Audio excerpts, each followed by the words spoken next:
Commissioner Davidson? Commissioner Isaacson? Here. Commissioner Moxley? Here.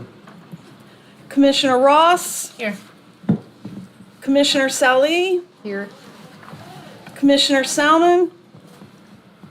Commissioner Sheriff? Oops. And Commissioner Wright, I am here. Okay, next item, number 1, the minutes. Did everyone have a chance to review the minutes? We'll do a consideration of approval, rejection, amended, and/or postponement of minutes from April 6, 2023, Parks Board meeting. Do I have a motion? I move we approve them. Thank you. Do I have a second? Second. Chris? All those in favor, say aye. Aye. Sorry, I got your mouths full. Opposed, same sign? Okay. One more.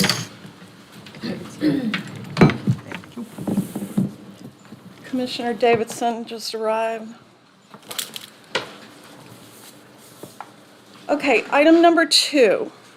It says consideration of approval, rejection, amendment, and/or postponement of previously approved council actions, but it's under reports, so I'm assuming we will get some information. Is that you, Correct. Jason? So we're going to start adding these to your agenda. As we conduct business over with City Council, we just wanted to give you all those action items that we present to council. And in this packet, we don't really have to act on it, but just wanted to see if anybody has questions. There was a new yearly allotment to the Firehouse Art Center of $120,000. We have our agreement with the Visitor Bureau for the Sports Commission, art at Reed's Park, art at Griffin Park, art at Senior Wellness, and we had a emergency repair at Westwood Aquatic Center. So that's just all in your packet if you have any questions, and answer that. If not, we can just. So what was the boo-boo at Westwood exactly? We had an underground pipe that broke, and it was just an emergency repair. I like seeing those. I'm glad y'all are including that. Okay. Yeah, it's just we're trying to figure out more information to bring to you, and this is one of the first things that, that we're going to start bringing to you more often, every month. Does anybody have questions about any of those items? Do we know all the artwork and We do, I saw the one and says a robot for? yeah, correct. We have kind of a best way to describe it over at Griffin Park is kind of like a weather leaf. It'd be multicolored. They'll come out and measure the wind, and there's some kind of art piece that it would kind of look like a half seat, and it looks pretty cool. We include pictures in your email and update you. Out at Reed's Park, there is a robot. There's a large robot that you can theme many different ways. We can, whatever's going out there, we can either put a baseball cap on, or patriotic gear, or something Juneteenth, or medieval fair. And we can also include pictures with that at Senior Wellness. I think we talked about this. It's an 18-foot flower that's going out in front that has translucent colors on there, so as the sun shines, it will reflect different colors on the ground. And Is it a sunflower? it's not a sunflower. I don't know what kind of flower. It was a daisy, wasn't it? Daisy? Yeah, it feels like a daisy type, some sort of abstract flower. And we can include pictures of that. Yeah, I don't think pictures were included. They might be in here, but if I remember right, they didn't include them in the. Just looked at the artist, got Yeah. a sense of what they did. Oh, that was good. I kept looking at stunt control, I couldn't. Well, yeah, at first that sort of Yeah, threw it's me. That's our artist at Yeah, that's what I finally figured that out. Senior Wellness. Okay. Well, if there's no other questions, we'll move on to number 3. Annual presentation from Firehouse Art Center.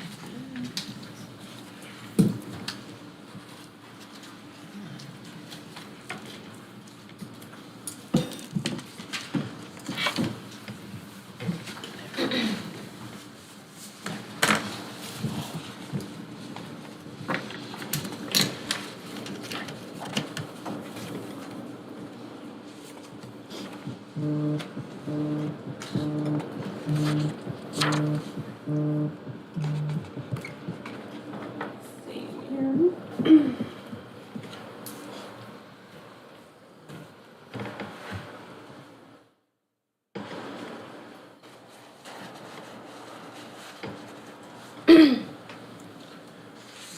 this behind here.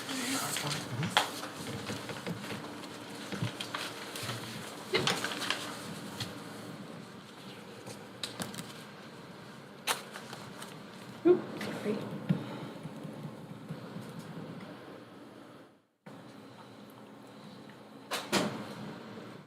To start us? Why don't you do this and introduce me? All right. So my name's Andy Couch. I'm the executive director and curator here at the Firehouse Arts Center. I've been here about a year, so I'm the new guy. It's nice to see some new faces and some familiar ones back there too. So this is our presentation. I'd like to start off by introducing our board chairman, Fred Schmidt. Fred's been on the board for 6 years now. Only feels like just started yesterday. but- Well, I'd like to take the opportunity, if you go to the next slide here, to talk about our staff development. And I'd like to reflect just briefly on COVID. We feel like we're finally turning the corner, we're emerging from that. But it was devastating for a lot of nonprofits and ourselves as well. We had 4 full-time employees and a lot of part-time staff before that. About a year ago, last spring, we were down to just 2 employees, no part-time. And so we were really faced with rebuilding our team. And about a year ago, this time, our executive director of 15 years, who had done a lot of great things at the firehouse, decided it was time to move on with his career.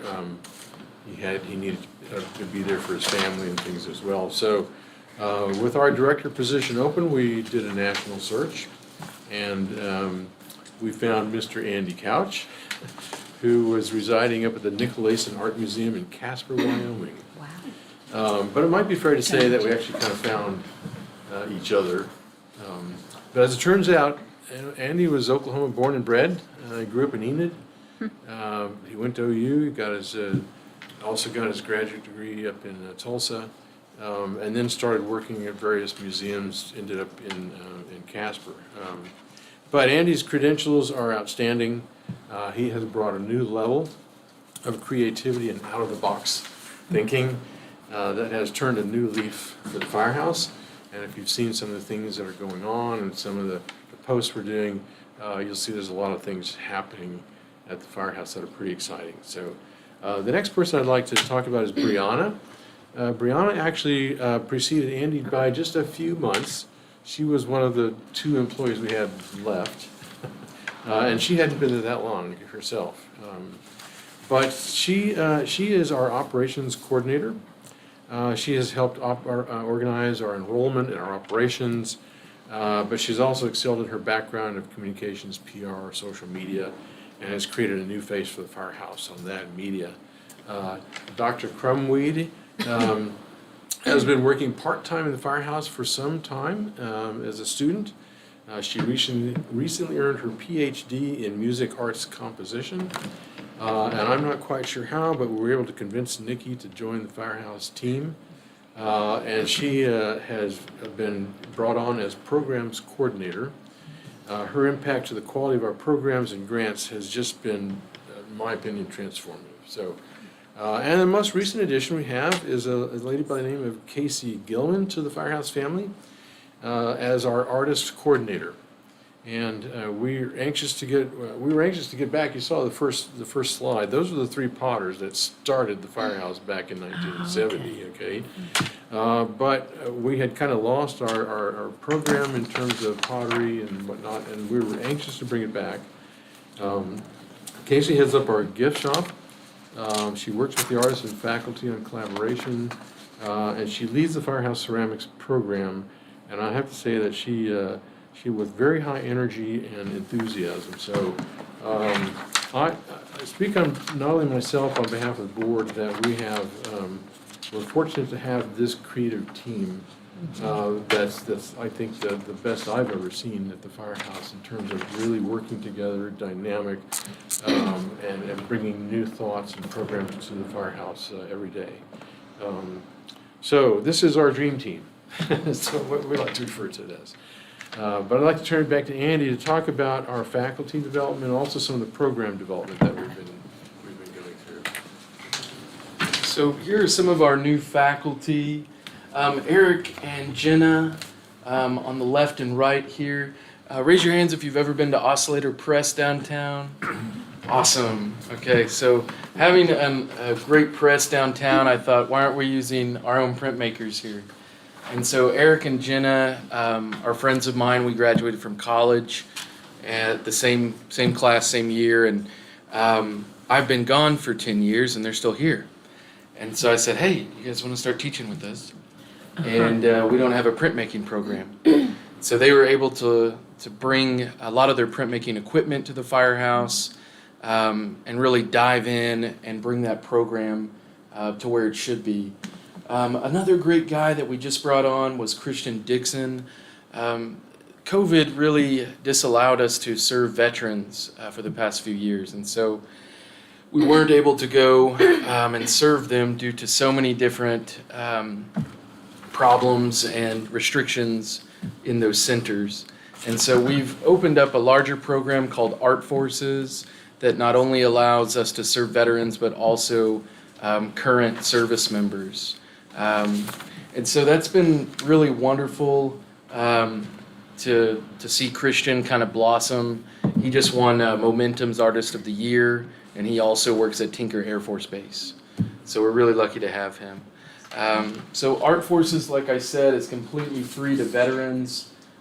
We were really able to launch this outreach program due to the new support from the city and to kind of get us back on track in terms of programming. So it's going really well. We've had a lot of new members at the firehouse. Some of our new programming as well has been our healing outreach. We lead a really wonderful self-diagnosed program called the Healing Studio that's been going on for years. In college here, I used to do outreach with Rivermont Retirement Community. So I would go and teach watercolors and drawing and that kind of thing to get some experience as a student. And so they have two different studios there at Rivermont, but no art teacher. And so we were able to bring our faculty into that space, and now we're serving senior living, that entire senior living center. And that's a free program as well for them. In art education, we have so many different things we're offering. The CSAP, Children's Summer Art Program, about to have that show. We have a youth and teen program, art after school program in partnership with the Fred Jones. And then we have more visual arts classes than we've ever had. I think we had 28 classes this summer.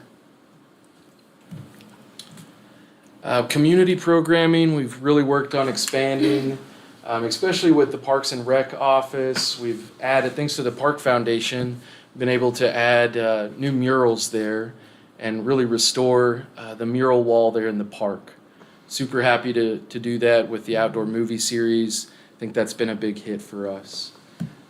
Another thing that we're doing, of course, is Tinkerfest with the Science Museum, Earth Day with you all, and Mayfair, and we actually just added Juneteenth. That was a really big one to be able to be active and involved with. So we're going to continue doing 3 in-house exhibitions at the Firehouse. Our Healing Studio will always have one. Our Children's Summer Art Show will always be there, and then our Holiday Gift Gallery. Holiday Gift Gallery is a time where we're really expanding how many local artists that we're serving. This used to be around, 75 to 80 artists. We're now over 150 in the gift shop. And so we're super excited to keep those 3 rolling and to see how much money we can make with those. Our next 3 exhibits here, you're doing a great job. So I'm really about relevancy at the Firehouse. We want to make sure we're bringing in new audiences that have never been into our building. That's really just a big proponent of the new vision here. So our most successful one has been the Spirit of Aloha.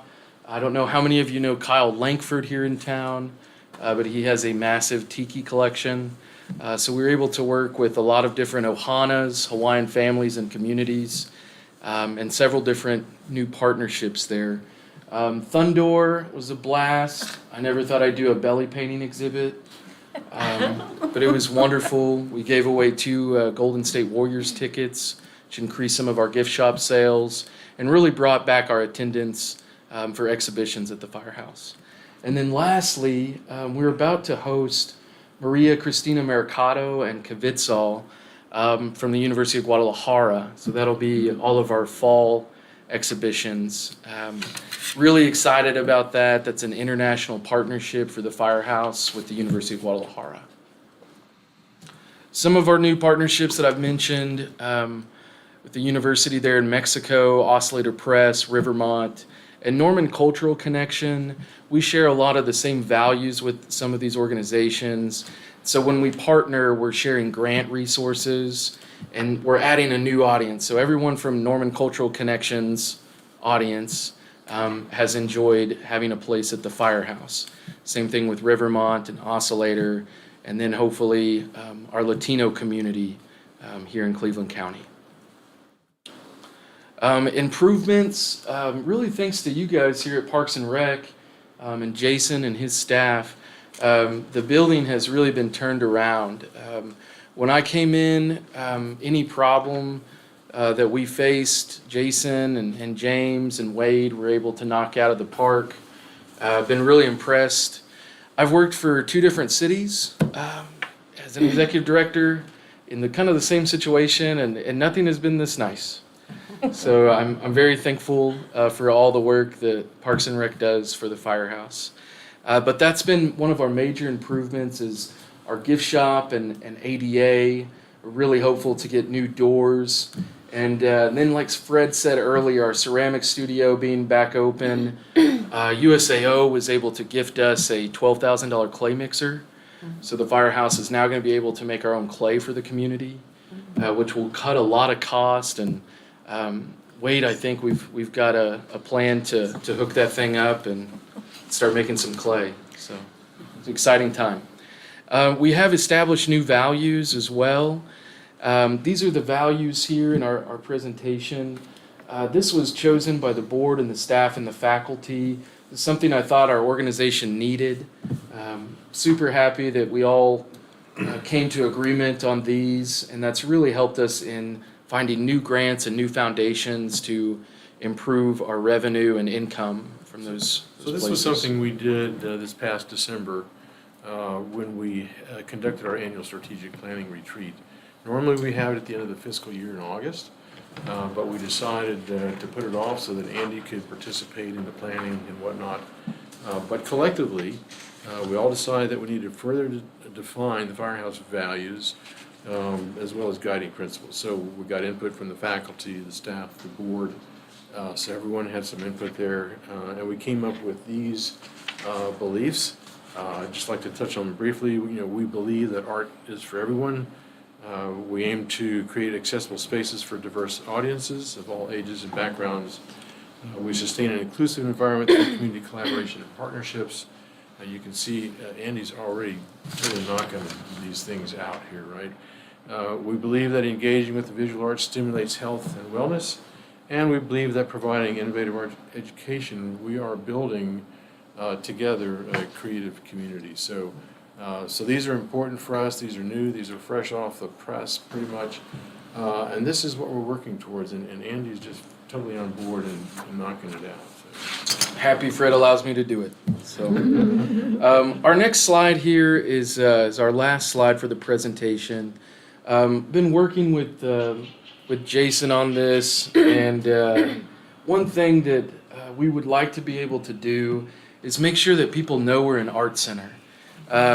Every day I get asked the question, what is this place? People come in off the street and they're not really sure. James has found a old/new sign for us, which I think we're working on putting up because we don't have too much signage around the Firehouse. I don't know why that is. That's how it's been.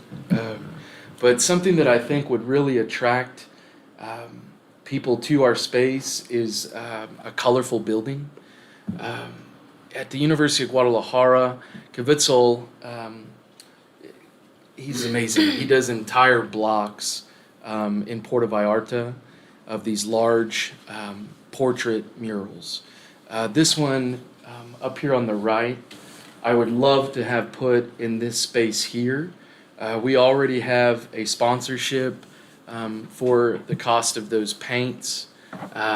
We might need to rent some scaffolding or talk to someone in the city about that, but this is a spot that we'd really like to have that at, and I'd love to have your support in making our building more visible as an art center, especially with someone who has international talent and is going to help increase serving our Latino community. That's one thing I've really noticed about Lions Park is the amount of that community that uses the park, not only in playing soccer throughout all the months that we host them there, but also the need due to that audience size and population that we have here in Norman. So that's hopefully the goal. This is a young Hechio boy, which is a native person from that area. This parrot on his shoulder, I thought was just really well composed, but that's a very uplifting animal in their culture, and this will tie in with our exhibition. So we have a partnership with them that's annual. I go down every year to Puerto Vallarta to teach museum studies classes to their college, and in return, recent graduates and faculty members have agreed to come up and do an exhibition with us. And so this is something that's almost an exchange program, if you will.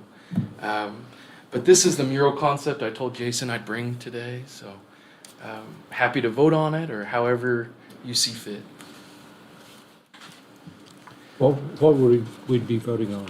Whether you can do it or not, or to fund it? It would be a recommendation to council for an art project at the Firehouse Art Center, and what we would do after if y'all do choose to recommend it, we'll take to council for final approval for the mural on the building.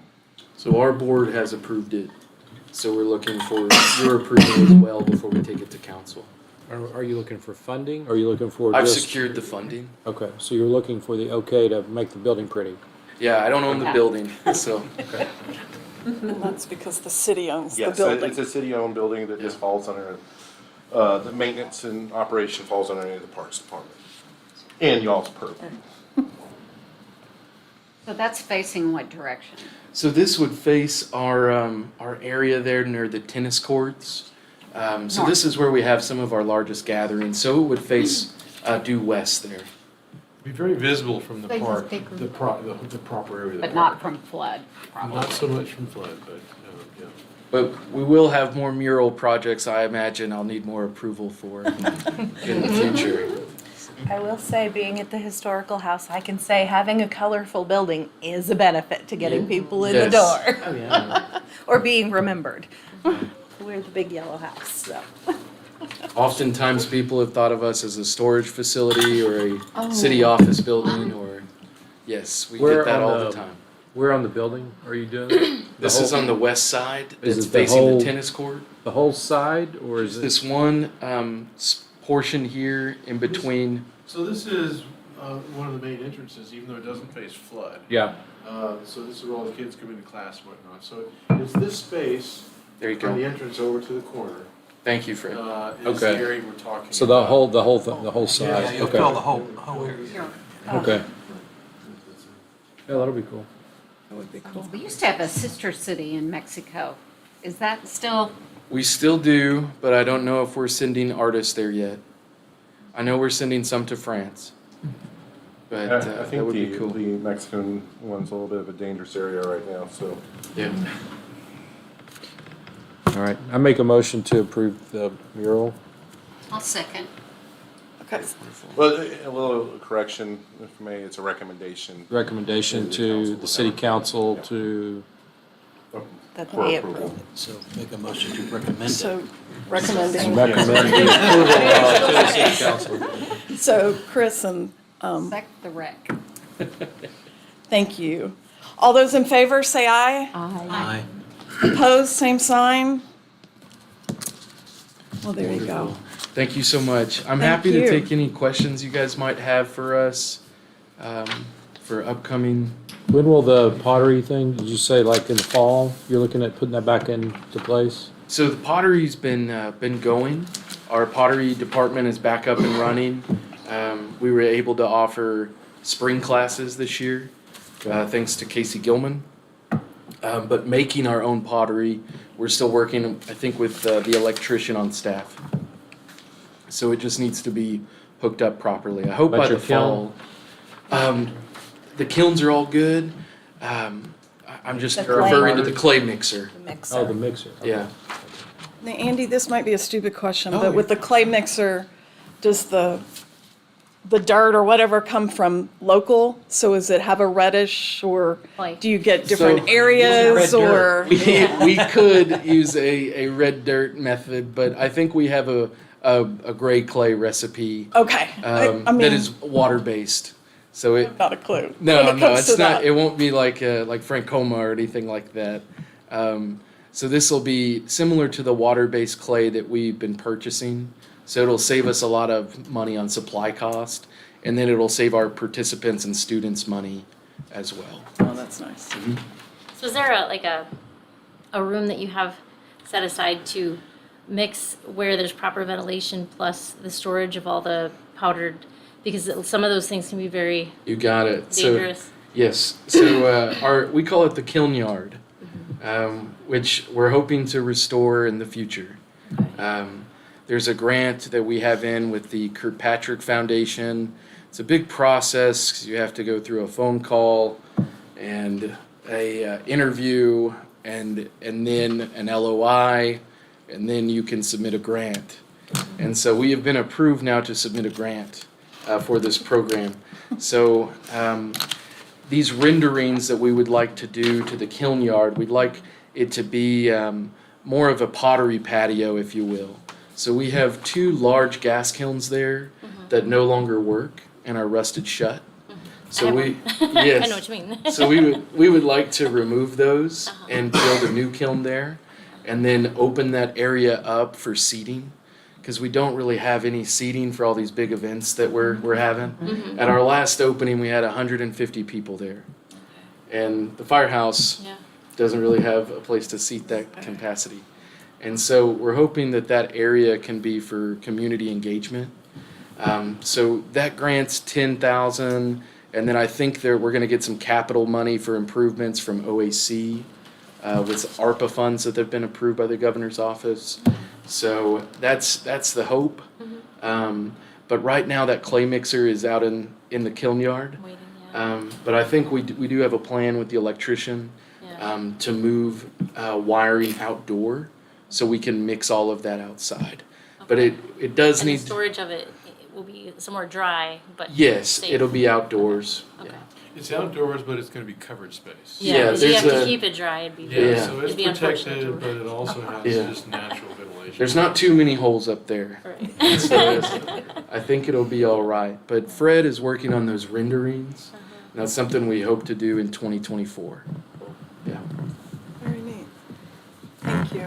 I have one more question. Is the duck project over with? The Duck Project is being ran by the Norman Arts Council. Yeah, okay. I have given them all of our paperwork. We do have a large duck that's been damaged. I believe, I don't know, some kids pried it open or something. So we are in the process of working with the artist to either restore that. That is city property. It's not firehouse property. Or our board is also considering the removal of the large duck due to the amount it would cost to fix. Because those grant funds could be better used serving numerous projects. But yeah, I think Aaron is running the ducks now, yeah? It was through the public art board or public art, PAB, and then it changed to PAC, Public Art Committee, and Yeah. it now falls under the Art Council instead of under the city. I think that's the story, yeah. PAC, PAB. Does that answer your question? Yeah, well, I knew it was started by Doug, and that's why I was. Yeah. We still have our Samo Decky that's right there Yeah, Well, the damaged one, but you know, it's. and we still encourage people to visit all the ducks, and we have a pamphlet that people can come in to go and find all of them and those kind of things. Any other questions, comments? One financial question, there was a new expense item for transportation. Was that bringing you here by chance, or I was wondering what the new line item was in the 21 to 22 versus the 2021? For transportation, that It's around $6,500. yeah, we definitely had some expenses to move me here. Yeah.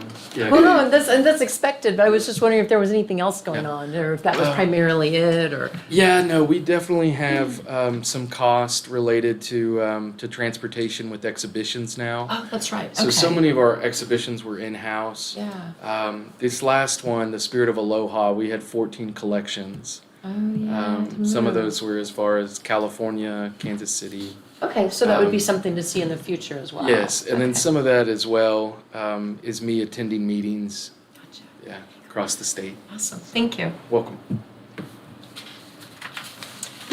Okay, thank you, You're welcome. Thank you, Andy and guys. Fred. Thank We you for your appreciate it. time. Thank you.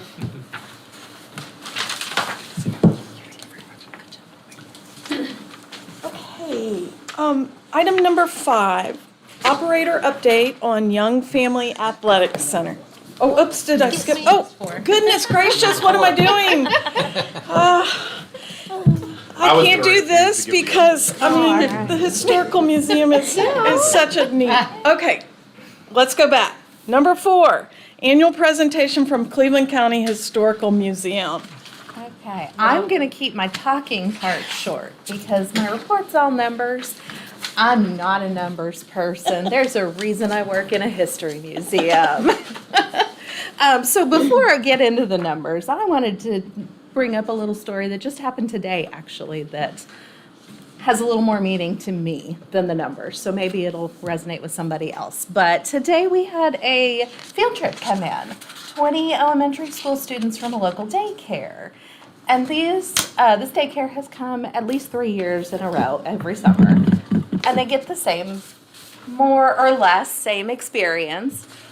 Today when the kids walked in, watching them come in, all these 9, 10-year-olds, and saying, I've missed this place. Oh, I'm so excited to be back here. Are we gonna play that game again where we find the keys?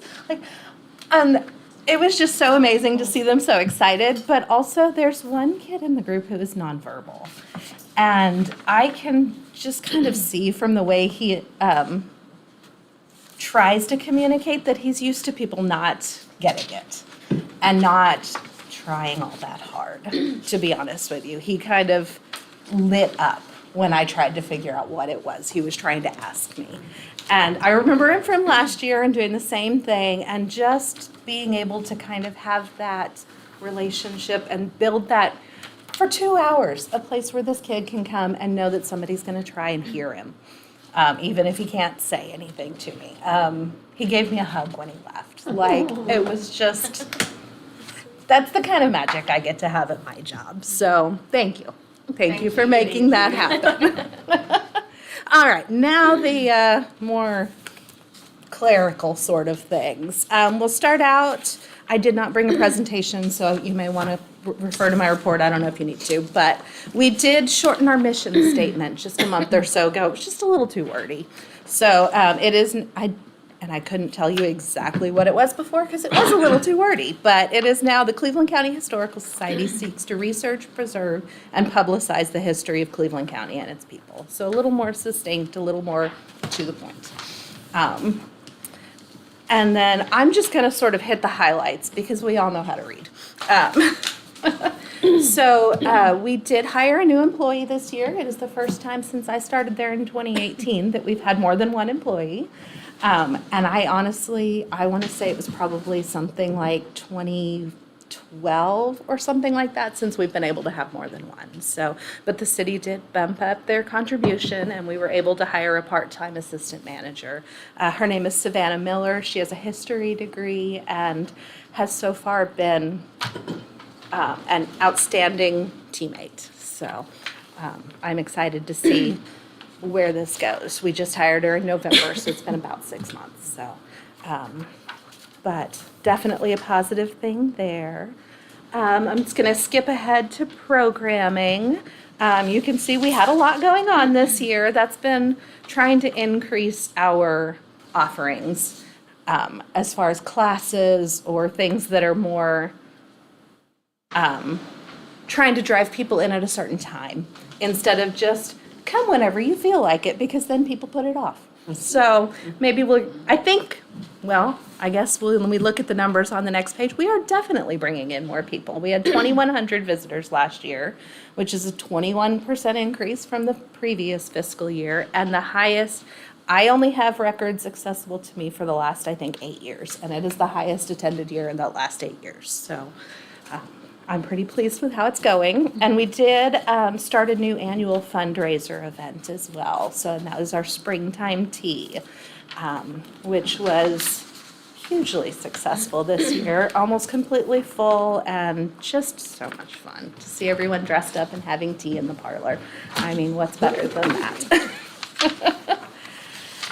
And then we also, I don't want to interrupt, but the tea, so it's That's fine. different than the tea that, can you not just pay to come have tea? Am I misremembering? no, we don't have that. We have a tea party as one of our summer camp or spring break camp okay, that's what I'm offerings. remembering. Yeah, so, Okay. but that's more of a learn about the histories of tea party and the etiquette, and then only part of it is actually having the tea party. This is more an experience of coming in, being served, having the tea. Okay, So, thank you. Thank you yes. for the clarification. Yes, absolutely. And we may do a little bit more education to it next year, because I did have some people ask, like, well, tell us something about why we're doing this. So I thought they would be more interested in the experience, but, so it's still evolving, but first annual. And then as far as our income, we have started charging an admission fee. We started that in May with the approval of, I guess it was in our contract, we didn't have to go to city council for approval. It is only $5 per person. We tried to keep it fairly low, not gonna affect too many people. 12 and under are free, SNAP card is free, Historical Society member is free, and honestly, I specified with our board and they approved that all staff would have the ability to waive the fee at any point if we see fit. So that was important to me. I didn't want to turn someone away. I'd rather have the person in the door than the $5 in our pocket. So if it comes down to one or the other. But so far, that has been pretty well received. Nobody really seems to mind $5. So it's only been a couple of months, so we haven't brought in much on it yet. But we'll see what that looks like when we have a full year under our belt next year. But our income has increased enough that only 62% of what we spent was funded by the city this year. When I first started, that was more like 80%, I think. We are trying to not rely entirely on the city anymore. Those city funds are what keeps us open. They fund staff, they fund our utilities, keeping our taxes done. And that's really what that is spent on. So anything else goes towards programming and supplies. I will point out, since I'm on that page, I don't know if anybody else is looking at the page with the use of city funds, but there's a photo there of our carpenter's lace being installed. So I don't know if it was a couple years ago that we started, pre-COVID, that we started this project, but the first piece is there. So it's a restoration or a recreation of the original wood pieces in the house that were taken down and lost over the years, more or less. I think a couple were stolen, or one was taken down by the family, and we don't know what happened to it. But the first of the three is back in place, and if you haven't seen it, I mean, this is not a great picture. It was just them testing the fit, but it is stunning. I can't wait for all three of them. My notes are falling out of my pages. Let's see if I'm catching everything. There's nothing special in the financial statement that I feel like pointing out, but if anybody has any questions, I am more than happy to answer them. So then we'll get to our board of directors, and there are 4 new names on there that you guys have not seen on our board list before, and that's exciting. It's been almost exactly the same list since I started. So we have been recruiting. We've got 4 new. We had 2 others, but they have since decided that it was too big a commitment. But the most exciting thing for me is that one of our new members is a direct descendant of the family that built and lived in the house. Had a relationship with the child that grew up in the house as her great-grandmother. Her father spent his summers as a child there. So we have unlocked a whole new source of background on this house and this family that is a lot of fun for me personally, but also I think of a huge benefit as far as when it comes to preserving the house and telling those stories. If you'll flip to the next page, if you're still on that, the back side of the Board of Directors page, right before our 990, that photo of the 3 people that is on the far right is Malia Bennett. She is on our board now. She is the great-great-granddaughter of the second couple to live in the house, the ones that lived there for 40-plus years. And that is her father and her daughter with her. So, and they're all wearing their Lindsay clan tartan, because they are a Scottish family. So, and then the Christmas tree there is also decorated in the clan tartan, but it's a little hard to see. And that is all my notes, because I knew this was a long agenda, and I wanted to keep it short for you guys. So, does anybody have any questions about anything? Quick question, do you guys maintain a historical repository on the older buildings in town of what previously was there? I see a lot of, there's a Facebook group for that. Yes. But always a lot of questions on what was Always. here in this building before, and it's kind of cool to see all the, We have a lot of photos, but they are not necessarily organized in a way right now where I can just say, oh, this address, let's see what we have for it. It is my goal at some point to get there, but there's a lot that falls under my job's description. And I'm only 30 hours a week. I'm not a full-time employee. And our part-timer that I'm so excited about, she's 40 hours a month. So I'm hopeful that one day we'll get there. That has definitely been one thing. We get a lot of questions on that too. So it's been something that has been on my future projects list basically since day one. Yeah. So hopefully we'll get there, but I don't know. That's a big, big project, big organization project. So trying to tackle getting it sortable in that way. But you can always send them to us and we can see what we can find. So absolutely, I'm happy to do that. I do field those questions all the time. It's just not a swift answer.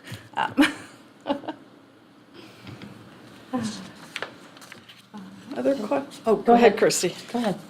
No, I was just going to ask other questions. It's just a clarification, because I think I know the answer, but on the programming details page, that is about 2022, isn't it? It is the fiscal year, so yes, that should say 21, 22. Sorry. No.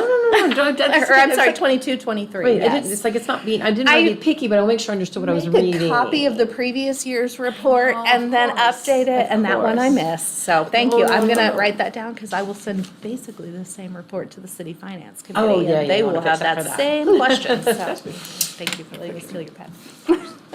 So yes, that is the 22-23 fiscal year. I just missed that. Thank you. And the pieces you pointed out in the picture, is someone locally making those, or? It is the Central Oklahoma Woodturners Association that is doing it. that is really cool. It's a local club, and they meet out at the VOTEC. Moore Norman Technology, that's the name of it. And one of the guys has a shop on Main Street, which is how we ended up finding him. But the club is actually donating the labor to do all the work. So, yeah, we had a. I'm assuming you had pictures, right? And Yes. And so that's what they're recreating. So we have the large piece that was taken down by the family. We have one photo of it, and they're going to do their best from that photo. It is probably from around 1900. We think that piece was taken down in the 20s.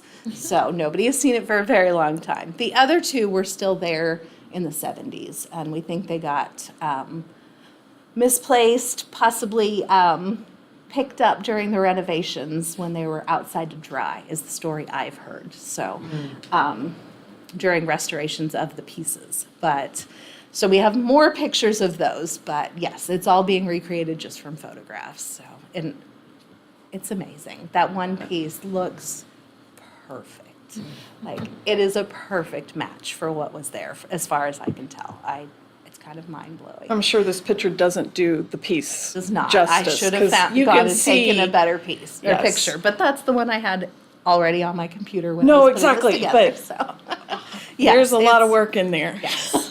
That doorway is probably a 5-foot door, 5 foot wide. It's a large piece. As you can see the two guys side by Yeah. side. Yeah. Yeah. Shoulder.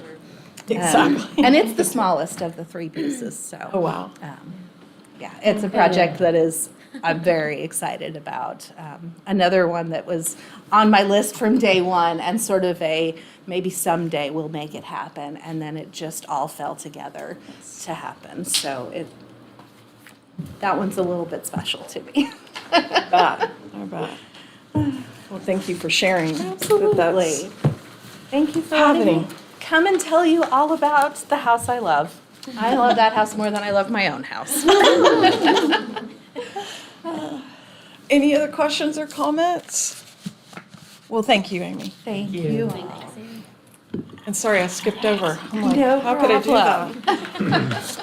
I was wondering if we should maybe switch 5 and 6 unless somebody's waiting here for 5. Is that all right? I'll be here the whole meeting. We got Mr. Rieger. Right, that's what I mean. Good. Thank you. Okay, item number 5, operator update on the Young Family Athletic Center. All right, we're kind of on a car wash tour right now of giving this update. You're now the 4th or 5th committee that we've given an operator update to, but in short, in May, we stopped negotiations with the Santa Fe Life Center, and we have now focused on the Parks and Recreation Department to be the operator of the Young Family Athletic Center. This is just kind of a little bit of background, everything that Norman Ford, history of that project, what's all in it, how it's grown, the donation from the Young Family. Of course, 2015 of October, Norman Ford was passed for 0.5% sales tax. Go ahead, Veronica. Let's see, want to remind everybody too of the project budget for the Young Family Athletic Center, and we've all toured it. I think everybody's been through there a couple times, but these are all our funding sources, all totaling up to about $44.5 million total for the project. That includes all our soft costs, along with furniture, fixtures, and equipment that's going inside there. But project's well on its way, and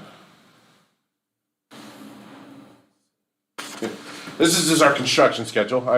You think for giving the 5th time I'm giving you this update, I would know what's next. Every slide's like a surprise. But this is just a full update of our construction schedule, all the way that we started, actually gave them a notice to proceed in October of 2021, all the way to when we think we'll get full possession of the building in December. We do think that there's a period of time when they'll hit a temporary, or we can get a temporary occupancy permit.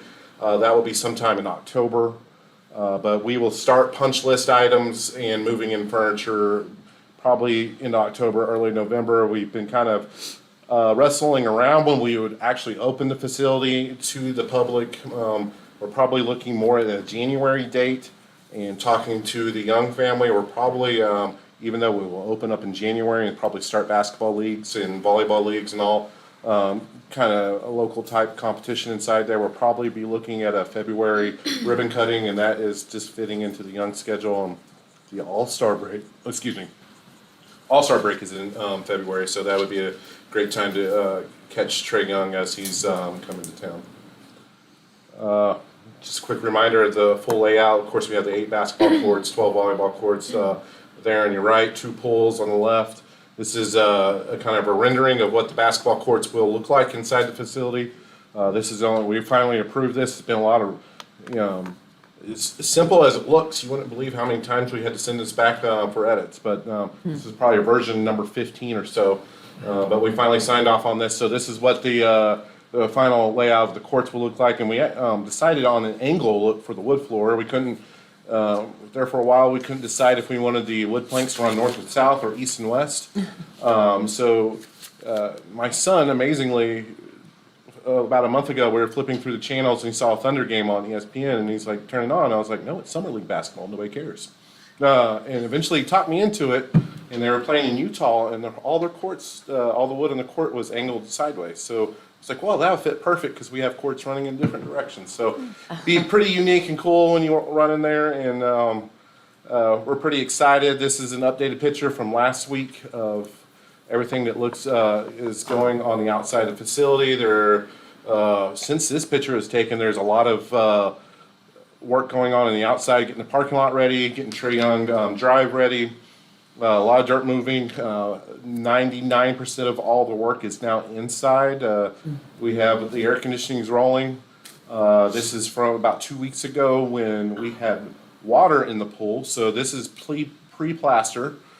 They actually put water in there to see to make sure that the pool will hold water. It stays in there for about 2 weeks, and we have another picture of the competition pool. This was about half full. Don't worry.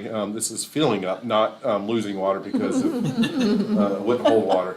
But good news, both of the pools is holding water. They're going to temporarily stop working on the pool and go focus on finishing the senior center. The senior center is opening up a little bit earlier than this one, and then they'll return back and knock out all the plaster and all the finishing touches in October. It's actually the same pool contractor on both facilities. Kind of a quick look. This is coming from the north side of the gym looking south. I think most of y'all have been in there. It's a huge open space. We got basketball goals going up. They're about ready to start laying basketball floor planks in there. This is a picture from today. Our friend Kellen. If Kellen, you want to wave at everybody? We've actually hired Kellen, and then if everything kind of works out, he will be our supervisor out there of the facility, along with Josh on the pool side. Josh will be working at Westwood in summers, and then working at YFAC in the off season. Pretty excited about all this. This is actually the view from the Norman Regional space overlooking the basketball courts, and a lot of things going on, and you see all the wood, and they actually go through there and put down a vapor barrier, plywood, and then the wood on top of that. So take about 90 days from first plank down to when you can walk on it again after you put paint on it. A lot of work going in there, and have to make sure dehumidifiers and air conditionings, all that stuff, the temperamental of a wood floor is more complicated than I ever knew. This is what our screen will look like. This will have a large LED inside the screen, or inside the center. This is very cool from a lot of different angles. This is divided up into 3 sections. We can, and it's just showing you the capabilities of doing esports inside the gym, and if anybody has kids or grandkids or nieces and nephews, you understand video games, or you have to accept it. It is happening. So we figured out a way to have it in there, and this will be a multi-purpose to have advertising on this. We're working with an advertiser that projects we can sell anywhere around $500,000 a year in advertising on this. There's we'll probably have 200,000 or 300,000 people easily running through this gym, so a lot of eyes put on this board. Other things we can do on that is if we have a banquet or a concert or anything like that, that's all fully accessible, that we can use it for multiple uses. So pretty cool going in there. We also have a 16-foot LED screen inside the pool area. Was that hanging? But the screen, is it hanging or is it? It's on the wall. Oh, so okay, gotcha. It is it's kind of like if you go to the OU football game, it's the same LED style. Yeah. Concepts for the Adidas store. So we do have a commitment with Adidas to put a retail store inside the Young Family Athletic Center.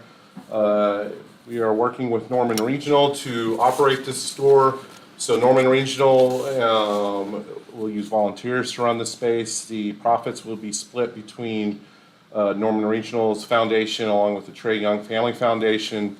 The Trey Young Family Foundation, we're working on a contract with them that 100% of the proceeds made through the store, other revenue sources through tournaments will have to be used for scholarships or operations, and it will immediately go back into the YFAC. And I think we have a few more pictures of this, just different angles.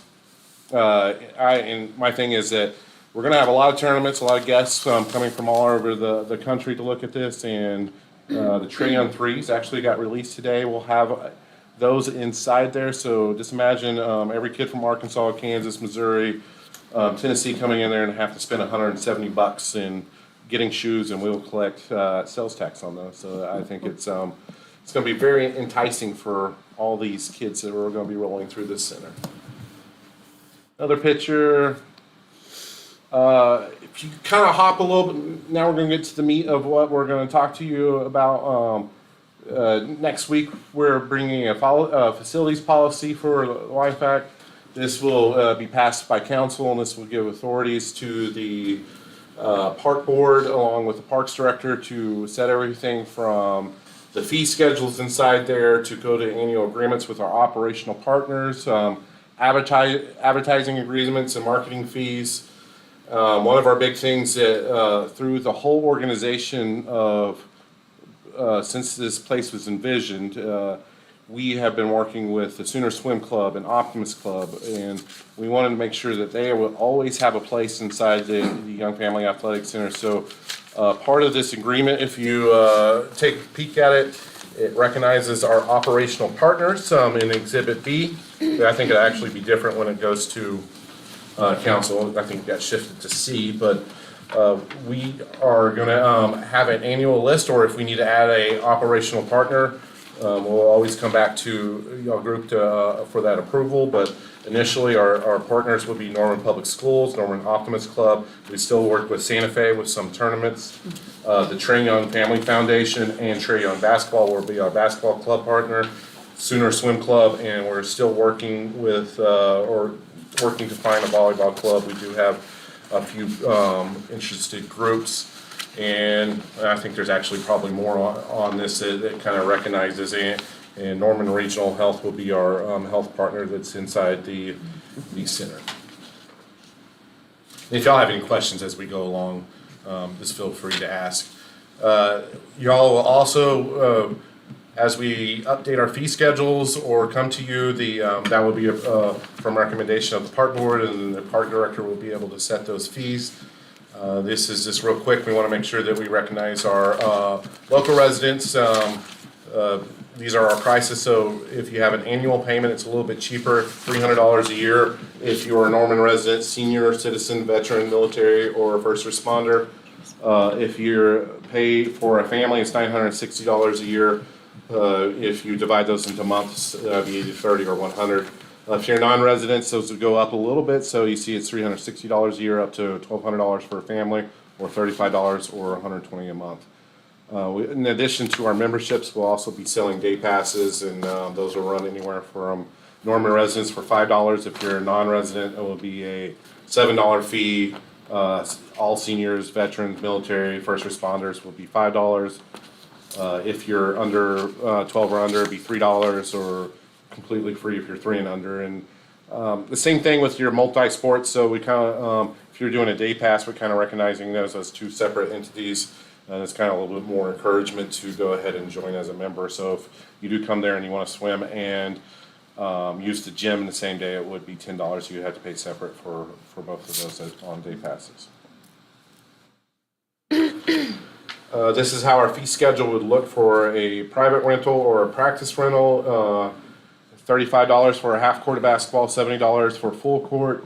Volleyball, which we have several more courts in there, would be about $70 an hour. Pickleball, I think we have a total of 18 courts available that we could take inside there.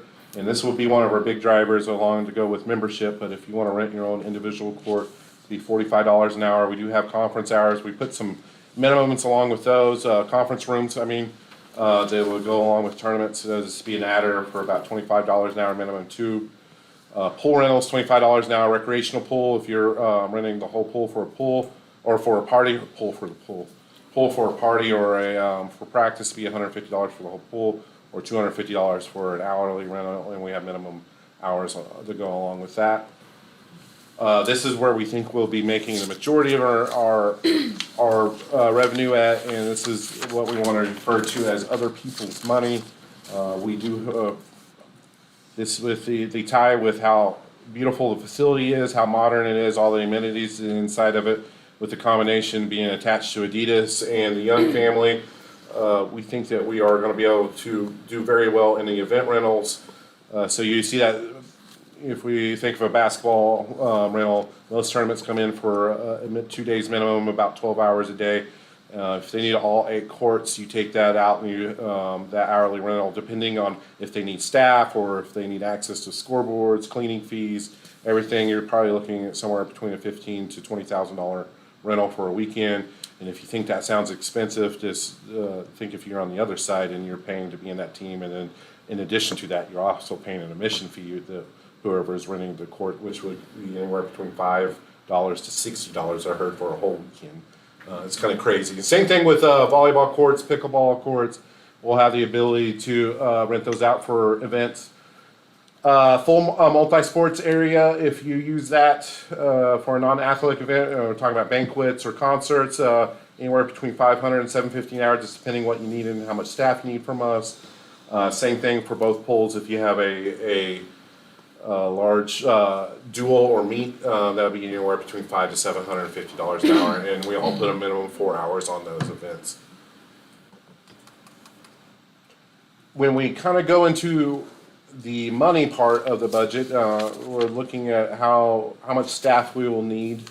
I think we come up with a 26, 28 person staff, so you have, or it's way more than that, I can't do my, 28 total if we, between permanent, full-time, and full-time positions. We'll have 4 full-time positions, our permanent part-times, which are made up of rec techs, rec leaders, or lifeguard techs, or lifeguard leaders. We have to make sure we have to at least have 2 to 3 people on deck all the time in the pool, so we have to think about how, and we're hoping to be open around $85 or 85 hours a week. So we have to make sure we match all those hours. This is just what our total estimates for a full year of staffing would be if we budget it all out. Our seasonal part-time, that is 12 bodies that go along with that. If we're kind of looking at these seasonal part-times, if we have those rentals, if we need people to work either a gate or work the tables, we'd have those available to us. And so that this is, I think we average out at about 10 hours per week for those employees right there. If you take everything with our maintenance and operation budget, you're looking at about, on a year basis, about $1.5 million, and this includes everything from your salary and benefits, which we just talked about, supplies and materials. That's everything that we need to buy to operate a tournament. That's actually you have to go to a store or physically buy to go along with that. Services and maintenances are a lot of things, like for our janitor groups, paying our electrical bills, and if we need to hire staff for like referees or something like that, all the contract would be available on that through the services and maintenance area. Internal services would be about $8,500 a year, and that's just if building maintenance comes out and works on the building. We just have that's a mechanism that we just pay them internally. But as you can see, that's about 1.56 million. And then to go along with that on to kind of balance everything, we do have a revenue projection that goes along with that. And these are all totaling up. As you can see, it comes to very close to balance. We do think that we were very conservative on our revenue projections. We kind of look at that rental area, about $650,000. We do think that that has a possibility to exceed on those rentals, and those are event rentals. We do have $50,000 recognized from all these groups that we talked about as our operational partners, and they'll get X amount of hours. We're thinking about 650 hours per group to use the center for practices throughout the year. Looking at concessions, we are in we put that out for our request for proposals. We did get one reply, and we're working with a concessionaire to work our cafe area, and that $50,000 is working on a 10% basis, so we think that concessionaire will pay us back a 10% rebate on there and about $500,000 on their basis for a total revenue on their part. Classes, we think $152,000 for swim classes, aqua fitness, camps, anything else that we kind of do in there, and we're kind of figuring about if we do sign a marketing agreement with the company, we do think that our portion would be about $250,000, and I think that's about with us getting about 80% of whatever advertising they sell. And I got Trey, just opening his arms, asking for questions. I know I kind of went over a lot of stuff right there. Kind of a little bit of a 180 of what we've been telling you for the past couple of years. We kind of, as we came to the end of this, we've recognized the best deal for our residents is probably us operating a facility, and that's the way we can make the facility the cheapest and most affordable for our residents, and that was an honest conclusion we came to at the end of it. And Santa Fe was okay with that, or it was? Santa Fe, well, we never entered into a contract with them, so we just stopped negotiating.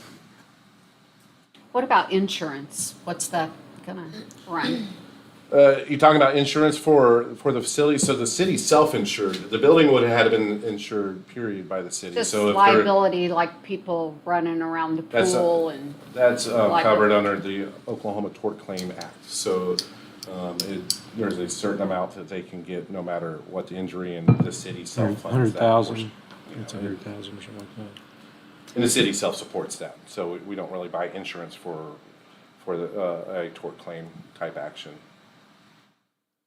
So I noticed there's no revenue from Norman Regional Hospital. Is it just all their stuff in kind and trade-off, or? They will, now sponsorships, if we're talking about sponsorships for an event or things like that, they will buy into to that. The revenue that's wrapped up with Norman Regional, I mean, with just as much presence as they're gonna have out there with doctors' offices and stuff, that's why I was, they pay for their space 100%, so so that's already, well, so Yeah, it's that's not already included figured. It's revenue? not. They don't have any outright revenue recognized in there unless they start advertising. They don't own their space, but they pay for their space for 100%. So every single square foot was accounted for in that construction process, and Okay. they are paying about $10 million to be. Okay, so in that's that area. part of their construction portion. What about utilities for them? They are on their own separate Okay, boxes, so they'll get their own bills okay. I mean, or meters, I should say, not boxes. So I didn't, and I guess it's just a line item I didn't realize, but connectivity, internet, website, I mean, for something that big and to keep the jumbotrons and the screens going, is that in one of these line items? Yeah, so that would probably be caught up. you've got advertising video boards and stuff. down Well, that's a there. revenue account, so when you talk about your services and maintenance, that would be all over utilities, and there is a constant, we do have, with our video boards, it's a software called Wallboard that comes along with that. Basically, you put mini computers on the back of all the TVs, and it's the same small computer that goes on that large screen in the gym and in that one in the pool. I think it's $33 or $35 a month that we have to pay for each one of That's those in there, computers. though. But Yeah. yeah, it's included in our services and maintenance. Telephone seems kind of low, or now it's been a long time since I've looked at what telephone costs, so I could just not have the right perspective. All telephones are now, it's kind of a little bit weird now, they're all run through the internet, so. Okay, that makes They're, sense. they're, Yeah. VPO or. Voice over IP. There we go. Yeah. So there is a certain amount of licenses Yeah. the city has that they pay for every single year, and we're able to, the amount of phones that we need to, if it's within that licensing. Nice, gotcha, thank you. What does this facility do to the rec centers as we know them today? Because so- I'm assuming all the league games would move out there, I would Yeah, think. correct. Whittier and Irving will be mainly focused in as childcare centers. We'll still have programs out at 12, but mainly a childcare center out there as well. So- And we've been shifting focus for the past 2 years to childcare focus. centers out there. Okay, so that doesn't reduce staff there any at all, or? No, it doesn't. So we'll be doing a little shuffling with supervisors.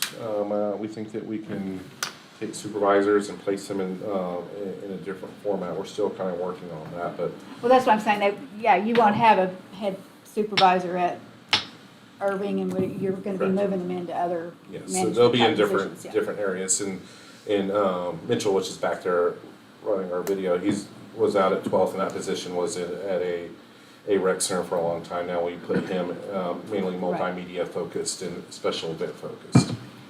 So there's just a little bit of That's what you'll shuffling do with the going other two, on. yeah. And the part-time staff will probably pretty much stay the same, but Right. they can be shuffled around as Right. needed. That's why I just didn't think that you would need the need for rec supervisors for just childcare, that's all. Good question. Other questions, comments? I know you need a recommendation for us. Yeah.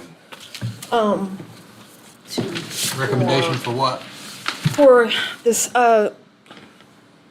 Recommendation. I'm sorry, my on- mind just went blank. You're all good. For the city, To be the Of Norman. operator and to accept the facility policy manual. I'll make a motion to recommend just that. thanks, Billy. Do I have a second? I'll second it. Thank you, Christy. All those in favor, say aye. I, Opposed, same sign. Thank you. A lot of stuff going to be going on Oh, out yeah, there. it's gonna Oh, be my huge. goodness. It's and I will say the last thing, it's gonna be what we're calling a unicorn. There's no other place like this in the country, and there's gonna be a lot of activity in there, and it's gonna be a shining beacon in the park system, and I think everybody's gonna be proud of that for a long, long time. did that get written into your salary description, or did No, I you sort wish. of absorb that in when you? Yeah, I can't wait for that next comp study to come in about 8 years. Okay, item number 6, consideration of land or fee in lieu of parkland for the Armstrong Bank Consolidation Project PUD Edition. James, I'm sure Hey. you're going to give us some details here.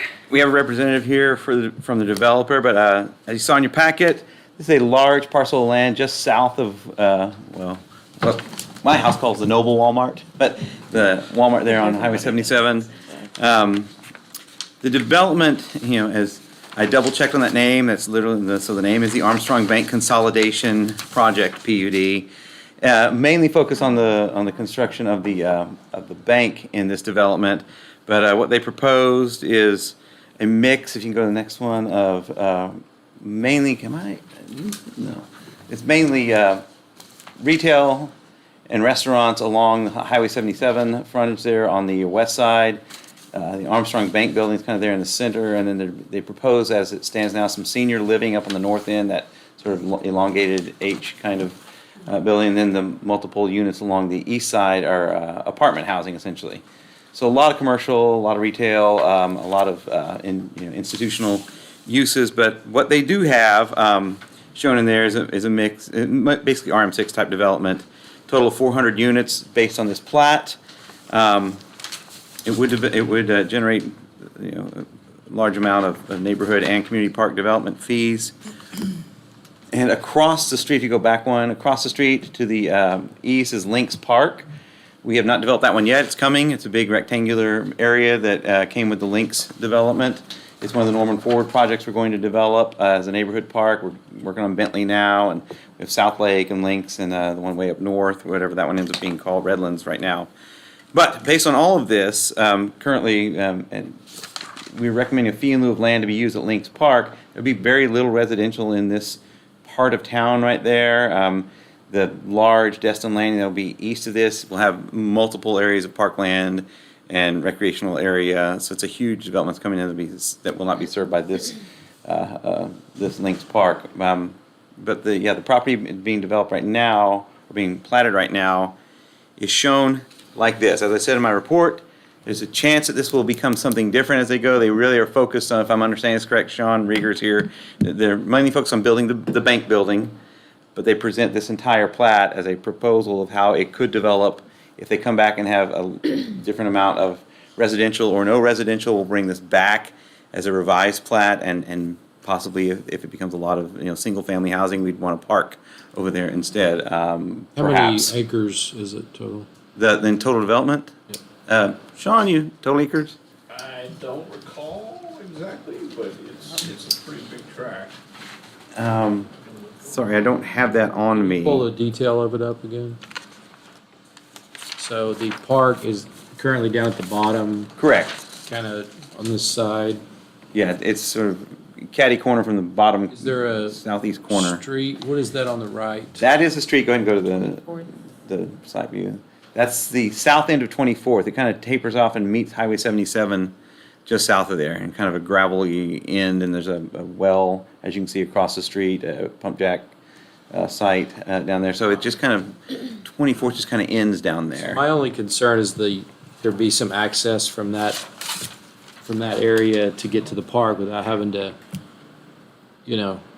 put yourself in harm's way. I don't know. Yeah, I think as they develop, they would have sidewalk frontage along 24th, would take you down to there, and then it'd be a matter Crosswalk. of crossing 24th. I would think that would be part of the development. Is that a nod? Yeah, I think that would be something that'd be required of them as they do a road improvement, recoupment as part of the development. So they're required to provide those things as they improve the road for driveway access, for pedestrian walking use, passing by. I still can't get across 48 from where I live without, praying each time. Yeah. There's no crosswalks and for a mile, solid miles. That's why I brought that up. So And that was my question, was how would they get across the street? It's Yeah. kind of, I know we don't control signaling, but, We do not. a signal or something. They sometimes have a requirement, I don't know if they would be on this one, to have this pedestrian flashing, the bollards that you walk through that trigger that. Pretty low traffic volume, which will obviously go up with this addition, but, all the things on the west side would be fronting Highway 77, so that would be commercial use and restaurants along there. The apartments would be the generator of the traffic there, and they're the the apartments furthest are north. over here, right? Yeah, so And several buildings that kind of look the same in plan view there along the east side of right along 24th. Yeah. Those are So a proposed that's why approximate. I'm bringing that up is Yeah. because they're more likely to use that park, Right. and they need to be able to get down there to the park. Yeah, that will all be fleshed out as they do the development of the Okay. final plat. Can you stay on top of that then? Oh, sure, yeah, we always do on that kind of stuff, just to make sure that, James, what are you looking at? Because I know you said you've got Bentley and on this one being On developed. Links? Yeah. I mean, do you have Link's some probably a couple idea? more years away, I would think, because Bentley will be finishing up, and I think we're moving on to South Lake, assuming we can finish the land acquirement there. The one up north is probably the last one, because it's got the least amount, there's hardly any housing at all up there right now, so there's no real drive. I mean, there's a lot of coming soon, Whispering Trails and all that stuff is coming. There at the border of Indian Hills and where we hit more, sort of that last piece that's north of Indian Hills, that's the other one, so. We've done, Songbird, and we started with finishing Highland Village, and we did Songbird, now we're doing Bentley, and then we'll probably move on to South Lake and then Links, which strangely, 4 of the 5 are within, a couple of miles of this area. So Southeast is kind of growing a lot, so we're actually adding 3 parks in 4 square miles since Norton Ford started until the end of this one. What's the target date for Bentley? Bentley, we'll finish up this winter sometime, so we don't have a real day. I mean, we got picnic, facilities are on order, the playground's on order, we're getting bids next week on the tennis court and pickleball, and then the smaller stuff, just buying furniture and doing the sidewalk trails. We already got the trees in and irrigation, so it looks like it's kind of heading towards a winter time kind of finish up. Where's the actual bank on here?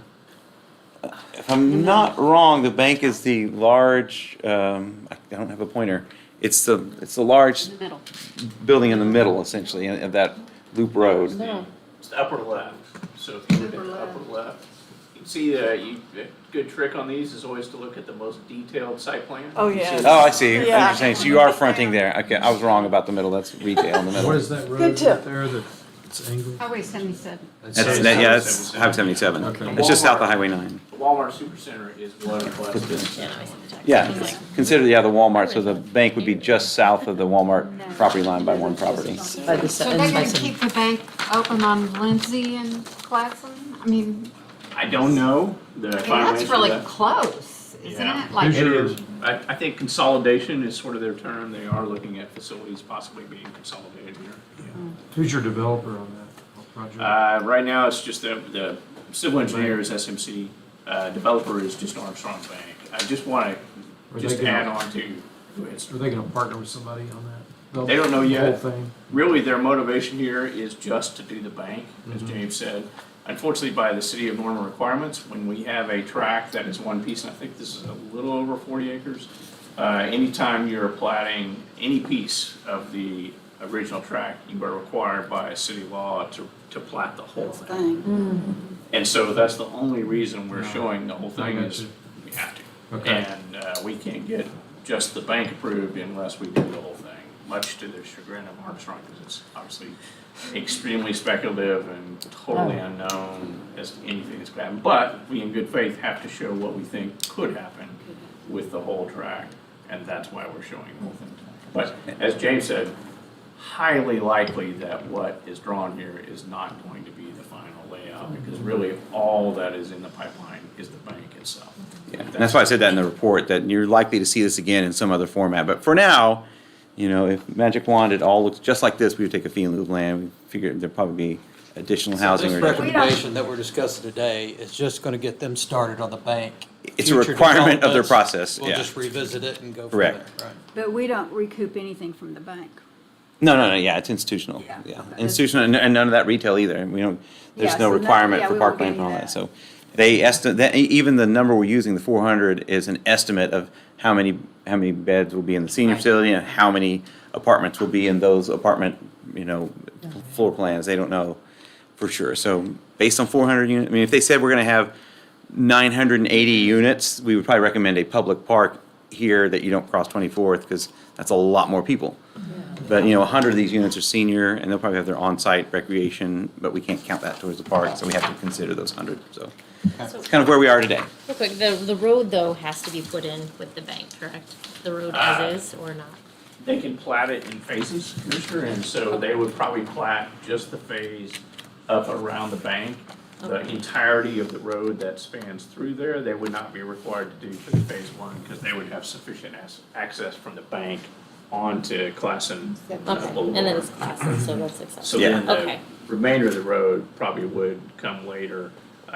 But they would have to improve Classen with sidewalks. Anything that is developed has to have a budding sidewalk street, as James said, And we, for that area. we will extract 0 parkland from them in this phase 1. Like when they come with a final plat for section 1, it'll just be the bank, and we'll accept no park fee or anything in that one, because they won't have any residents. Got it. And after that, who knows what they'll do? They may sell it. I had 37 acres stuck in my head, but I want to say, you said around 40? I'm looking I at the can't- graphic here that I have, which is not that full printout, but I think it's about 40, Okay.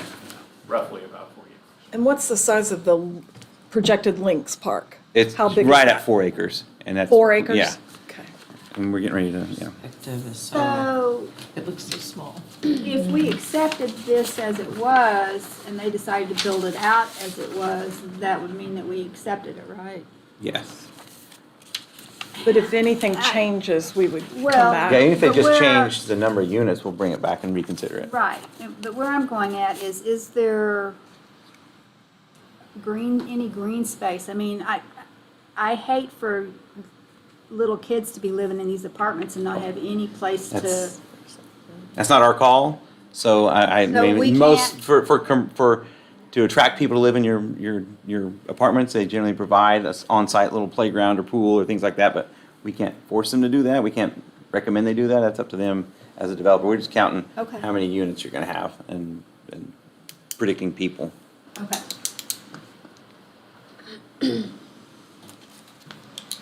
Motion to take fee in lieu of land as proposed on the development here. Okay, thanks, Chris. Do I have a second? Billy? All those in favor say aye. Aye. Excuse me. Opposed, same sign. Thank you. Okay. Thanks, James. Thanks, Sean. Thank you, commissioners. Thank you.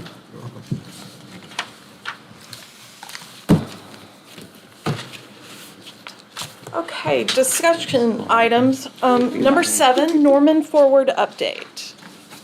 I think we did the Young Family Athletic Center, so Griffin Park real quick. We have a potential open date. It's mid-September. September 16th is on the plaque. Okay, 16th, there we go. I was thinking 14th, but we are gonna have a ribbon cutting for the full complex on September 16th. So we are ready to roll out there. Do we have any pictures to go along with this? We do, coming up. This is, we got a little bit of underground drainage. I think this is up there close to Robinson as they're starting to work on the park road that's inside there. Eventually you'll have we actually have a agenda item going to council this next week about the hookup, or there'll be a pull-in off of High Meadows and 12th Avenue going into the park, and that's very near. That last picture is very near to that. This is just a completion of one of our restroom and concession buildings, and those will be all ready to go in September, and we'll make sure that y'all get that invite really quick on your calendar so you can save that date. What's opening? The park, we're gonna do a full ribbon cutting. We'll be done with North Forward project. projects at Griffin. After 6 long phases, actually 8 phases if you Yeah. count All the those- bees that we put in there. All that stuff's gonna be done. That's All of it but the Saturday? road portion. The road portion is still gonna be, have to be completed by Public Works. So, and the road portion is more focused, your North Forward area is right there on Robinson, as you get to the All the intersection at blue, 12. all the blue area was the last thing, Correct. Phase 6, yeah. phase 6, and that's opening again. when? September 16th. September 16th. Fully complete. 16. And then when can we play on it? Soon after that, we have actually went through there and all that has been plugged and all that grass is growing. So once we cut that ribbon, I think those fields will be ready to be played on right now. And I'm not sure if you've watched the news over the past couple days, but we do have the beat ball tournament going out there, which is a blind baseball tournament. And those are being played on some of our new fields. But it's a beat ball World Series, so we have 20 teams from all over the country. 19 different states, I think, is here competing out there, and it is hotter than blue blazes. But these guys are out there, a bunch of blind or visually impaired adults playing blind baseball, and it's pretty cool to go out there and watch. So they wrap up on Saturday, so if you have enough time to go sneak by and for 20 minutes to watch them play, it's pretty cool. Aren't you ahead of schedule on this? Are we ahead of schedule? Ooh. How do you want to answer that? Yeah, I mean, we knew it was going to be a very long process, but no, I think we're kind of where we thought we were going to be wrapping up in fall. It of seemed to me like you 2022. were saying you wouldn't be able to play on it till the spring. I believe all the fields will be grown in and be ready to go, but we are hitting this towards the fall, so they might be get some fall games on there, but usually they don't play winter ball, so we were thinking that majority of those games will be played in the spring. As you recall, spring soccer starts in February, so Yeah. that's Yeah, how the soccer I minds recall. work. I remember my kids freezing to death on the soccer field. Yeah. There's a field to the north, up there, just on the other side of the, by where you go Yep. to the dog park. Are they gonna be doing an updating on that? That field will be gone. There's actually, this is not the most updated, this is what the picture of the phases we got from our architect, but they're High Meadows, you see where that light is right there on, by the PH1, there's actually, that would be the pull into the park. The traditional dog park entrance right up there on the north will disappear, and there will be a road coming from the dog park all the way down to the southeast parking lot that connects all that. And so your dog park traditional connection will be gone. You'll be pulling into the park on right there at High Meadows. And you can enter at High Meadows and supposedly drive all the way through the park and leave through Cleveland County Fairgrounds. Wasn't that one field supposed to be like a big competition field or something originally, or? Long ago, it was Yeah, the feature and they field. kind of took that out of play. They've quit. OU played quit there. maintaining it. Yeah. Maintaining For a little it bit. for a while A year or now. two, maybe. That concession, the old concession and restroom building out there is going to be demolished pretty soon. Okay. They really don't need it anymore because now there's not 14 baseball fields there, and instead there's all these other soccer fields, so it's not even 23 necessary. full-size fields? 22. And how many do we have before? I think that there was, ooh, man, you're gonna make me, use. There I think it was 14? 14, yeah. And how many are lit now? There's still a small majority of it, Like 8? yeah, I think it's 8 to 10 that's over there lit. So We you did, added- and a bunch of those got kicked out due, we couldn't afford it. And it's almost about $400,000 or $500,000 per field to find those. Isn't there a big rock shelter up there? Not by the anymore. north? Oh, Yeah, it's it's been gone removed. too? Gone. The silos are still there, but. Well, I knew the Still doing silos it. were, but I thought over on the north, over by the, on the Oh, other side the of the dog pond. park North of the shelter, lake, dog yeah, you park can see it. shelter. It's on the north side of the lake. It's still there. And so I'm just surprised that you're taking away, since the dog park's there, but I know that that restrooms that are still there. I thought they would be used by the dog park people and that. Yeah, that's right. They've become unusable. Unusable. And it is in the plan to be taken out with the road. Still playing- Eventually, we hope to get a playground over there and a new restroom building. Okay. You still playing football out there? Flag football? Adult flag football is not out there anymore. Now, they do have the soccer Where are they does playing? schedule football camps and stuff for youth, but adult football is nowhere. Optimus Because football? Yeah, where Optimus does, football takes place at the schools. yeah. The drive that will go in from Highland Meadows there, will it go all the way up to the Sutton lot? No. Or not, no? It'll stop at the dog park It will road. quit at Okay. the old dog park road will connect to it, and it'll be as far as north as it goes. Very cool. Wrapping that up, proud, like I said, all of our Norman Ford large projects will be done and behind us in 2023, and looking forward, we pretty much have Saxon Park, River Park, if that does get built, and a whole lot of neighborhood parks left, so, And some trails. and some trails. Young Family Athletic Center, I'm not sure what he added to this. Like I said, some of these pictures are surprises. We already kind of went over these in our presentation, unless you want to hear me do it twice. Well, I noticed they were cutting the entrance from 24th in And the the- other day. Correct, and that is actually the Trey Young Drive. the developer. It's the Trey Young Drive. Off of 24th will connect to that will run east and west, connect to our road that's coming off Rock Creek that goes north and south. So L shape in there. Trey Young Drives. Senior wellness. This is moving right along. We should be hitting substantial completion this month. Believe it or not.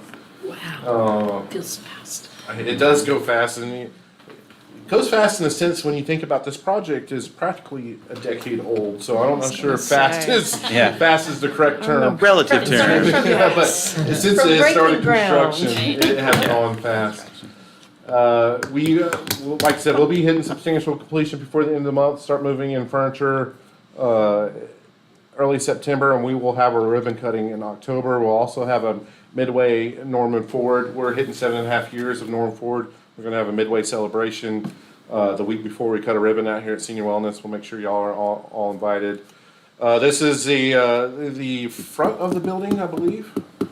Yes, this is the monument sign out in Oh, front of the good. building. Stage area.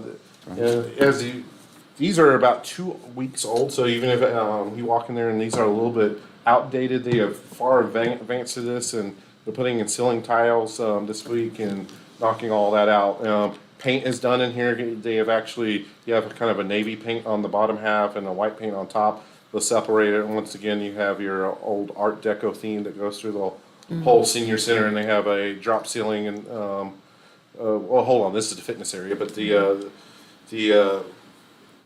have all your windows on the back, but that is gonna, they're gonna be putting the flooring in there here pretty soon, and all the workout equipment will come probably closer towards October.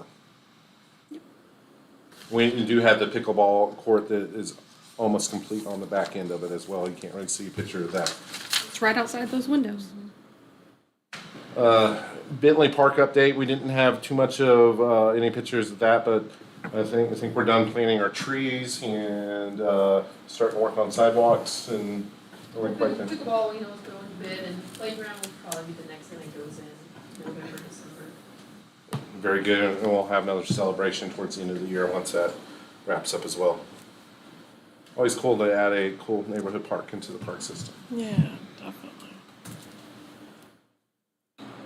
Any questions on Norman Forward projects? Okay. Next item, divisional updates. Who's going first? I would be happy to. Every year, the city of Norman has a golf tournament benefiting the United Way of Norman. And so normally we do this in October, and it corresponds with kind of the city campaign. But we have decided, and for many years, folks that come to this golf tournament have always said, let's do it on a weekday, let's do it on a weekday, let's think about a Friday. And so we've got a Friday finally, and we're really excited. We are calling it the Hotter Than Hell Golf Tournament, August 11th, out at Westwood Golf Park, and it is gonna be a hot one. It is gonna start though, check-in starts at 7:30 a.m., so hopefully you can get through real quick. But definitely registration is happening now. We have a wonderful presenting sponsor from Cavens and lots of community sponsors and lots of local businesses helping us out to bring in lots of funds for the city of Norman's United Way. And we are really proud that that's the Parks Department's fundraiser for the city campaign, and we usually bring in a nice chunk of change for the United Way for that, so that's exciting. We have our next dive-in movie night happening this week, August 12th, Westwood Family Aquatic Center. So it is the movie at the pool that everyone can't wait for. This one's a long one, Ant-Man and the Wasp, Quantumania. So all your comic book fans, bring them down to the pool, and we'll put a big old screen in there and hang out and keep it cool while you watch Ant-Man.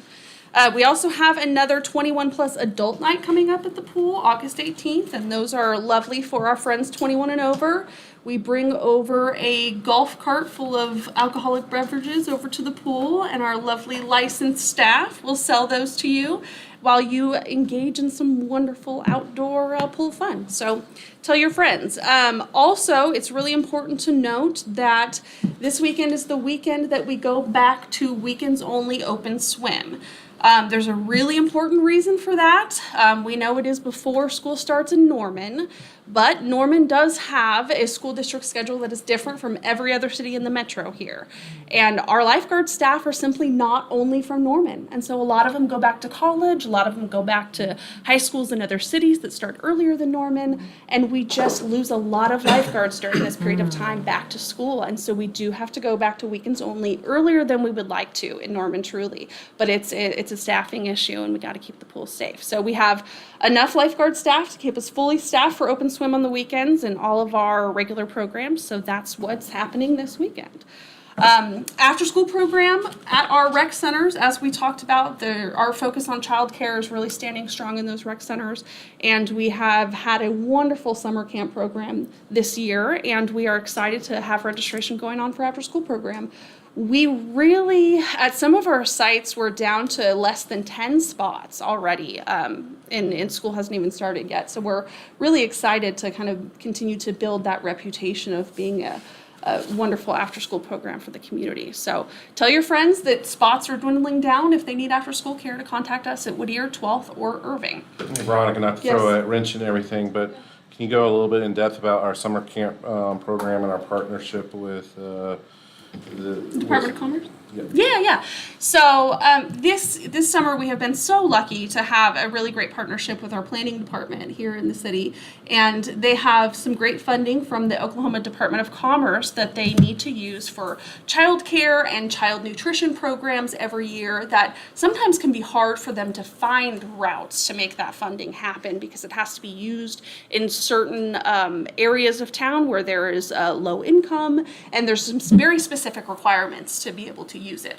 And so myself and Lisa Craig got together and kind of brainstormed from Lisa Craig from the planning department how we might use that funding, and we've been able to use it this summer to give it out to families as a child care reimbursement program.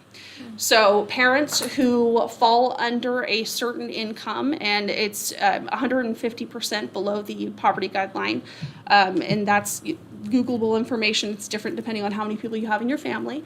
And so you fill out a self-certification form, send it into the city, and if you fall under that income level, then you are getting your child care, your full child care bill for the entire summer reimbursed to you. And so we have been so happy and proud to be able to offer that to a bunch of families this year. We have already been given out, I think we're up to, through June, almost $35,000 in reimbursements for Norman families. How do you advertise that? Well, to be honest, we have only, summer camp was full when we had this opportunity come up. And so we really just advertised it to the families that were in the program and said, hey, you guys are here. We have this financial opportunity for you. If this applies to you, fill out the certification form and send it They back to us. already had to pay to enroll in that program. Yes, and so That is too bad. They did. So what we did is that we actually refunded all of their registration fees because the timing didn't work out and lots of people had already signed up. And so we said, well, that's okay. We'll refund them and have it be a true reimbursement. So we refunded any payments that were already made and then go ahead and we did, free for the rest of the summer. Normally, most families pay weekly for that program, so most had only paid for a couple of weeks of program. But for the ones that couldn't have afforded to go to that to begin with, Sure. never got that chance because they didn't know about it. Yeah. Well, but they Yeah. were full too anyway already. Yeah, we couldn't have taken anyone new in the program because we had already had wait lists at We that have point. DHS requirements, staff per child ratios, and also has a lot to do with square footage of the center, so we go max of what we can at every center. Yeah, So is that something that might be available next summer? we hope so. We hope so. Our hope is that we've done the paperwork properly and that the Department of Commerce will be really happy and want to offer it to us every year. We are licensed for a capacity of 50 at 12th Avenue because of the size of the facility and only 35 at Whittier and Irving. So that's our max no matter what because we're DHS licensed. So we simply can't add any more children into that program. Once we're full, we're full. And so that is the limitation of having this It's a reimbursement first come, program. first served. Sure is. Sure Where are is. the applications for that available? Online at the parks websites or is it Um, at the schools? The applications for the reimbursement program were Well, I actually, mean, for the, Just to be in it? yeah, just to be To in it. register? Every year. Yeah, Um, and all that. Yeah. that's online at the city website. We have forms at the rec centers that you can fill out. You can come register at our office with Carla. You could come into a rec center. Lots of routes to do. To be honest, most people just sign up for next year, like they already knew they were in it the previous year, so they just know to look for it. I mean, Keep it's like- doing it each It, time. it would be difficult to not be maxed out And it's all too the bad they time. don't, like, to know ahead of time that reimbursement thing would be there so that they didn't have So to the wait ones for that reimbursement. have and never they- been able to qualify right, could go. try it ahead. if Yeah. they- And this was COVID money that was Yeah. involved, that was set aside for just childcare, and the city almost lost it. So this was, I mean, we desperately tried to put this together to So make it sure. may we get not be available. Yeah, it may not be. Those companies. these- Exactly. Everybody's losing money. And Plus, I think, don't they prioritize previous families that have been in the program, that they would have, if, Seniority. they would, yeah, they kind of have Keep it seniority. reliable. You mean, Option or we do in terms of registration? Well, at the rec centers, I mean, Sure, like yes. yeah, Yeah. that if you were already in one year, then, if you have 70 people trying for 50 slots, well, those who participated last year would have seniority over new people.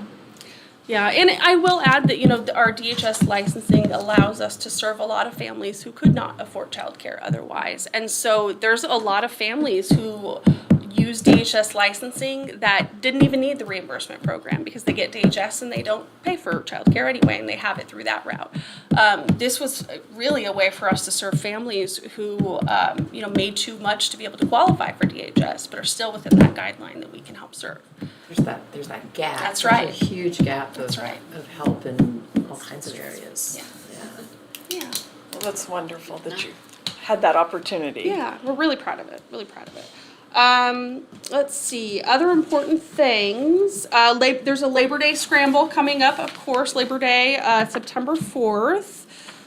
We talked about last weekend at the Family Aquatic Center.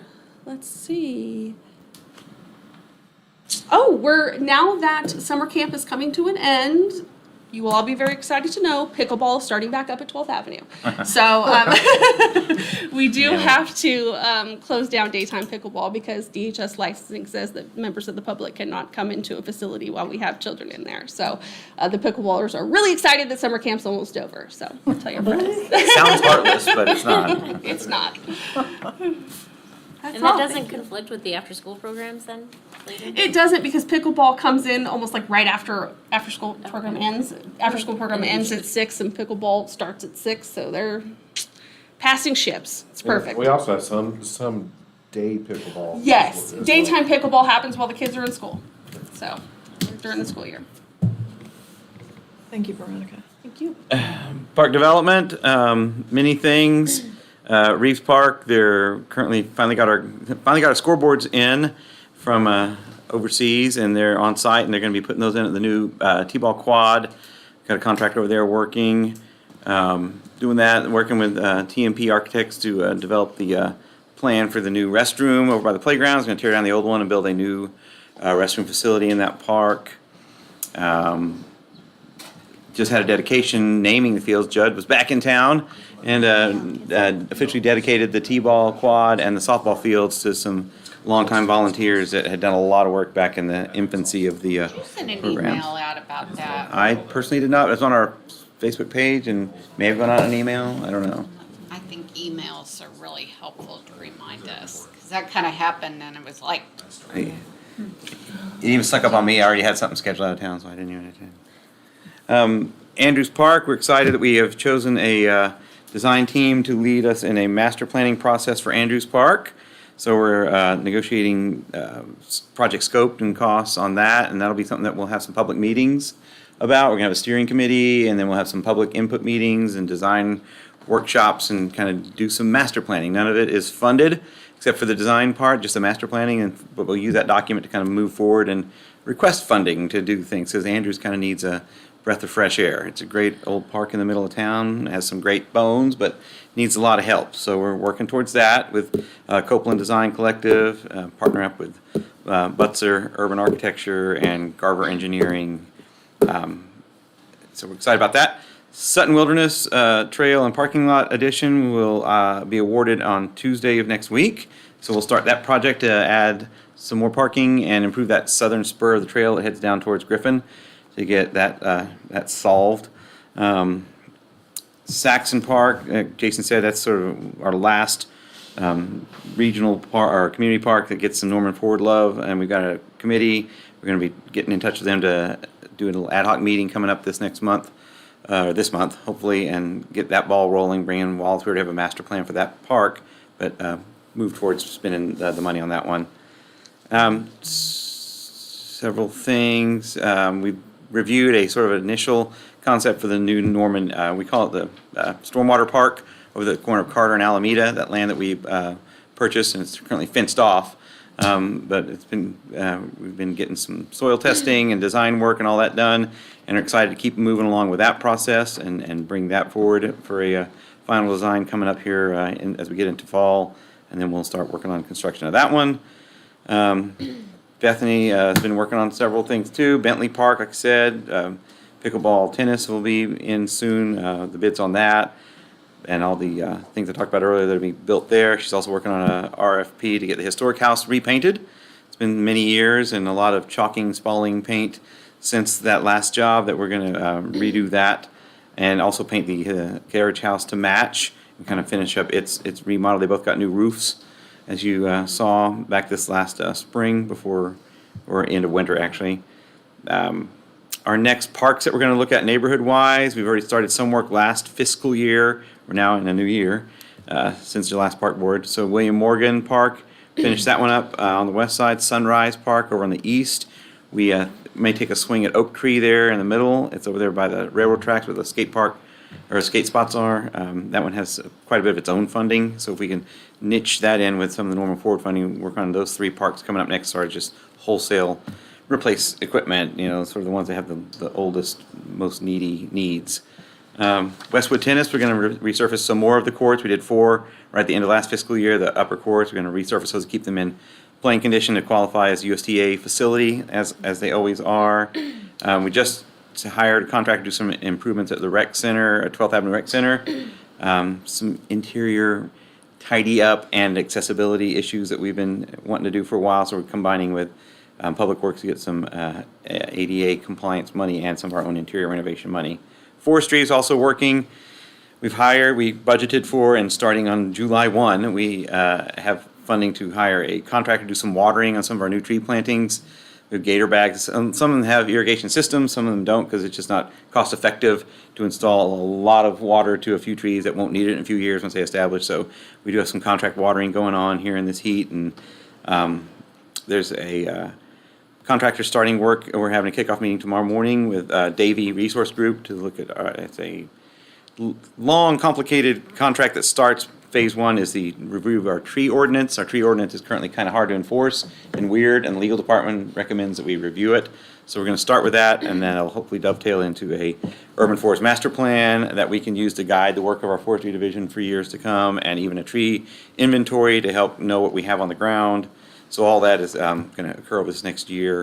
And there's even, in case we don't mention it, coming up in September, a Walk in the Forest program that the State Forestry Division does with the Oklahoma State Forestry Services, all the outreach, all the, what are they called? The co-op, the county offices, county extension offices. Yeah, extension, that's what I was looking for. I was trying to look at your brain. Yeah, it's like extension officer. So it's a program they do. This will be the first time they did it in Norman, but they've done it all over the state, where they set up different booths to teach you things about trees and their value and what they do. And it's going to be up at Ruby Grant Park, September something or other. I can't remember the date. I don't know if you might have it. And it's a 3/4 mile walk. It'll stop at the North Pavilion. There'll be things about, forest dendrology and resources, like a station where there's soapberry. So talk about how, the resources here on the grounds were used. The 23rd, September 23rd, there'll be a walk in the forest, and they have, teaching you about invasive species, and, so it's just sort of a walk along the trail that they have many, many partners they bring to the table, and so they've sort of a canned presentation day in the park forestry walk that Colin's putting together with them. So many things going on in park development and daily issues as they arise. How did they do that contract watering? I mean, they go along with a water truck? He got bids from 3 or 4 different companies to do X. We know how many trees there are because we have bought them, so we know how many there are, where they are, and like how many in times. medians or in parks? No, it's randomly. It's mostly in parks. Some of them are beautification spots that are in medians and things, but all, like Lindsay Street's all irrigated. All the oaks along Robinson are irrigated, but we have several spots where there are some trees where we had to do replacements on Campus Corner, or where we did some tree plantings in a couple of parks that didn't have water available necessarily, but we wanted to get ahead of it and add trees. So that's just, I don't know the number of them, but it's something that we budgeted for because we found out last summer, which was much hotter for much longer, not as peak hot, but just sustained dry. Our forester spent all of his time watering trees in the summer, and that's not really efficient use. So we budgeted for it, asked it for it, and got it in the budget I think we budgeted like 4 months worth of once a week watering. And if we don't use it all, it's in the same account that we use to do hazardous tree removal. So it's just sort of a bump up in that account to account for us hiring a watering service. And as you said, that's helping the newer trees. Yeah. We don't go right, around and we don't water decades old trees. It's the ones that need, and they fill the gator bags, and in a few years, theoretically, if the earth is, continuing to operate as the trees get established and, nature allows, through their own morphology, they store food and use water efficiently, but the new plantings are. I love it. Anyway. I have a question about Andrews Park. I heard that the building was vandalized, is that?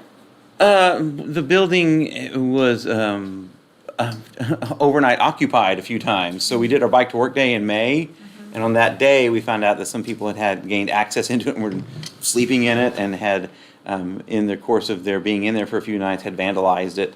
But we got it up and running again, and we only had to cancel like 1 rental because we had to replace a sink and some other things. But yeah, everything in the park gets vandalized a lot, but that building just happened to have a weird occurrence where someone either left it unlocked or someone snuck the lock and shimmed it open. And on that day when I showed up for the bike to work day, there was several people in there who'd been sleeping there for several nights in a row.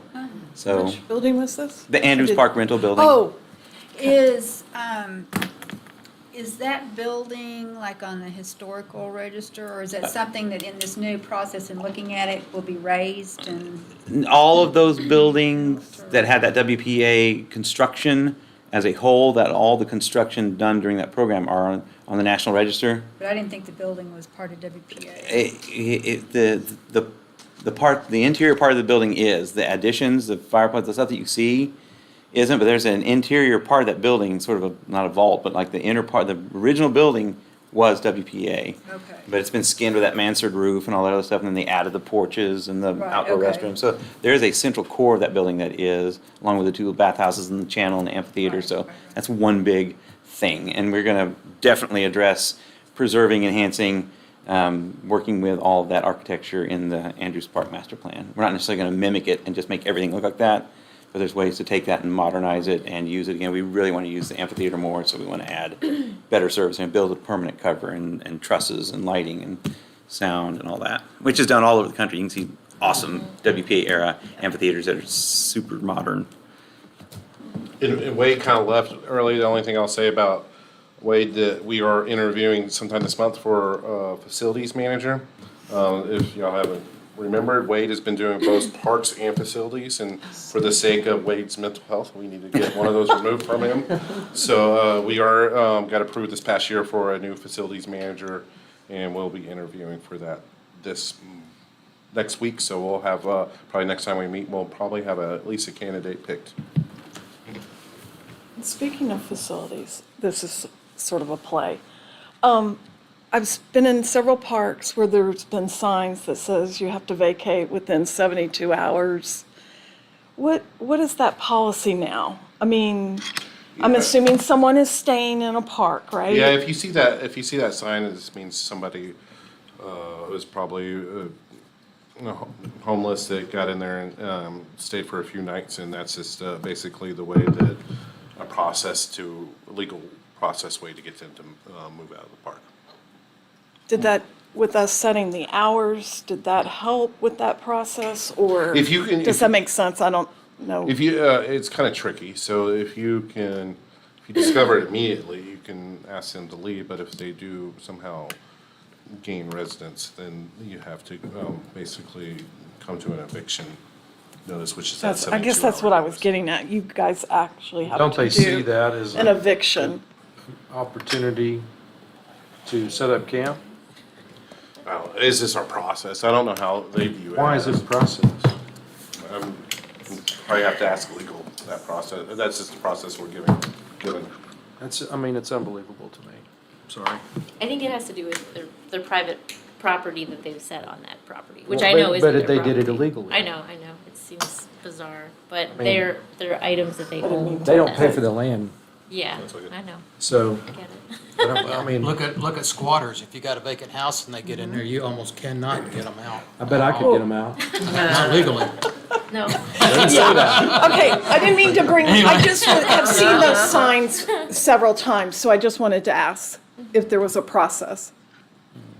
There's a Saxon committee or commission, are they exploring the concerns from Sierra Club and stuff that are asking about returning part of that to So. Pearl Prairie? We've gotten those notices, and we've replied to them several times. So right now, our mowing patterns inside the park are as it was designed, and we mow less than 12% of the park.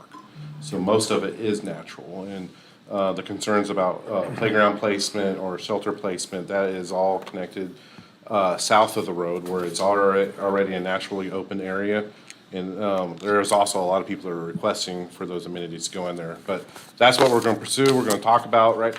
And I think the big area that the main area that they're talking about is the 5K starting area. That is designed That for was the park. parking lot, just more asphalt and, That's, even if we don't put a parking lot in there, there's already an approved design road. It hasn't been funded yet, but it will go through that park. And the parking lot that's going next to it will be just an offshoot of that and complement the playground and shelter that's gonna go in there. It's not Oh, there's it's not a been whole dial- lot of parking spots. there's been dialogue and Yeah, it is, even with that parking lot and road that goes in there, it'll still be the same amount of the park that's mowed. It's about 12%. I mean, even if we stop mowing the 5K starting area, it would move us to 10% of the park where it's mowed. It's still a very small percentage.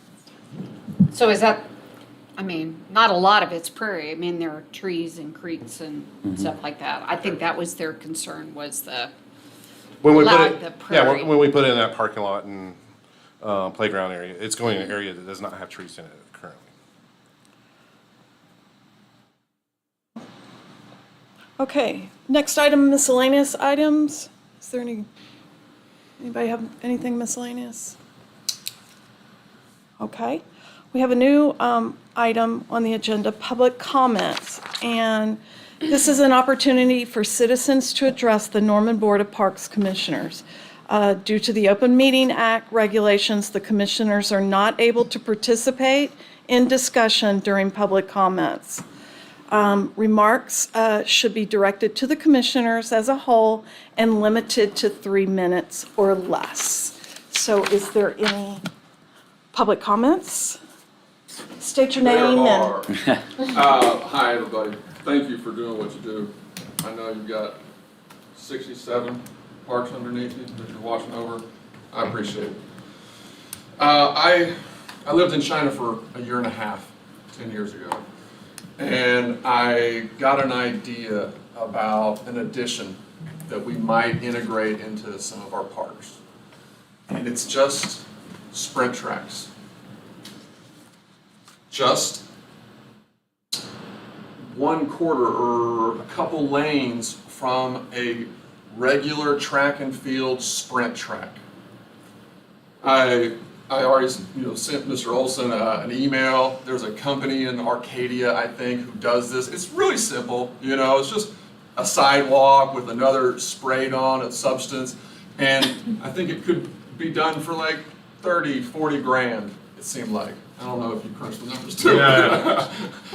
It was fairly affordable, And the other kind of thing that's been on my mind is how do we address the homeless and the vagrancy situation?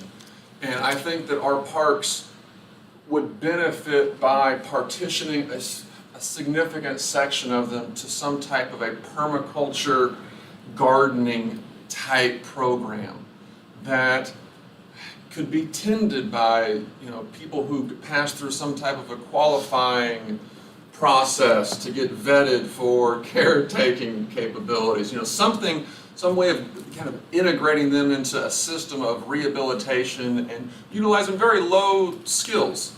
Using a shovel is pretty simple. Planting some seeds is pretty simple. So those are just two things that have been on my mind, and thinking about the ways that we could integrate, the police department into policing these places, and trying to find ways of getting people to come together to solve these problems is something that's on my mind a lot. And I thank you for listening. Thank you. And tell us your name. Oh, Evan Dunn. Thank you. Anybody else? I know you guys are part, but, okay. If there's no other comments or anything, adjournment. Thank you. Thanks, everybody. Thanks. Thank you.